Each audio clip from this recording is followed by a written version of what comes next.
तो आज टॉपिक हूँ मधुबाबू पेंशन योजना जो हितायतकारी माने 1000 टଙ୍କା पेंशन पाउछन बा भत्ता टଙ୍କା पाउछती सेमानकु केबे मिलिबो 3000 भत्ता टଙ୍କା। तो आइ नै कि आपको संपूर्ण तथ्य देमी काहे कि ना देखन सरकार तो मोहन सरकार आसिले बा 2024 निर्वाचन सरकार आपनको प्रतिश्रुति देथिले। तो प्रतिश्रुति मूलक उल्लेख करा जायतिला काम मध्य कार्यकारी किछि करा गला नै। आज सरकार हबार 2 वर्ष पूरी गलानी। सरकार हबार 2 वर्ष भितरे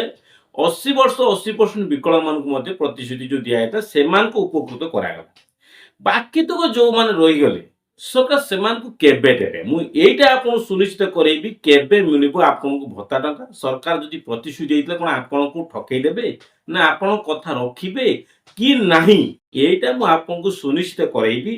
काहे कि ना मधुबाबू पेंशन योजना रे एबे भी वृद्धा वृद्धि विकलांग विधवा मां माने जो बने अछती से माने एबे भी अनै बसचनी मोहन सरकार को ऊपर जे सरकार निश्चित आम कथा सुनिबे जो प्रतिश्रुति देइथिले निश्चित लेट रहू ना काहे कि आम कथा निश्चित सुनिबे। बहुत सारा वृद्धा वृद्धि मान पचार सेली आम ग्रामांचल बहुत सारा लोक जा प्रश्न मध्य करिथिनी से माने एकदा गुटिए प्रश्न मते करिसेंती मोहन सरकार एबे न करि पारती फ्यूचर भविष्य देखिए सरकार जो अवधि अच्छी 5 वर्ष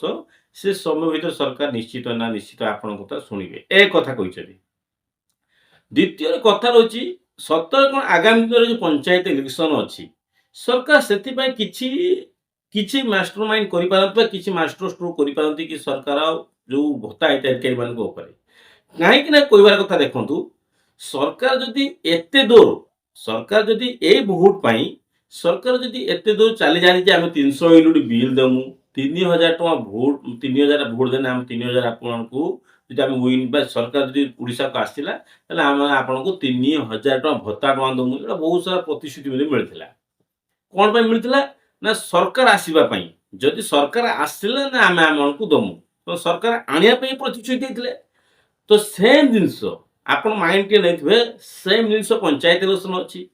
जदि पंचायत इलेक्शन सेम समय अच्छी सेम सिचुएशन आसे पंचायत इलेक्शन को सरकार निश्चित यही जनमत मान को वृद्धा वृद्धि मान को जब हाथ को न नियंती ताले बहुत सारा गेम पलटि जाई पारे। आप जानते आप सिचुएशन देखिए बहुत सारा गोटे न्यूज देखती कौन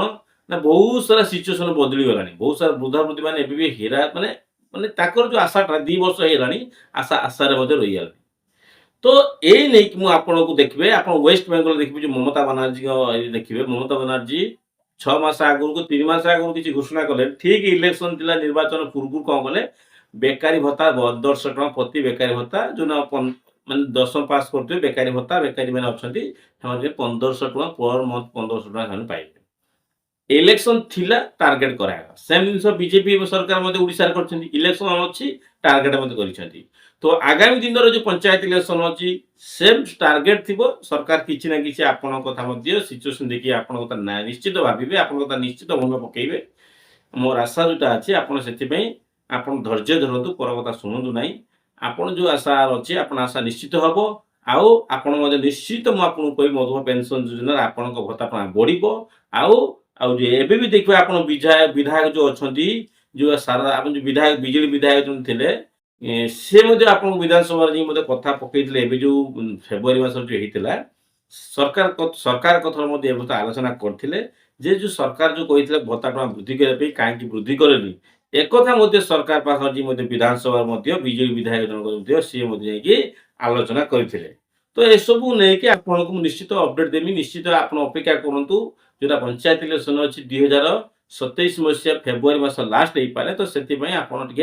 अपेक्षा करूँ सुनिश्चित आपण कथा सरकार रखिए।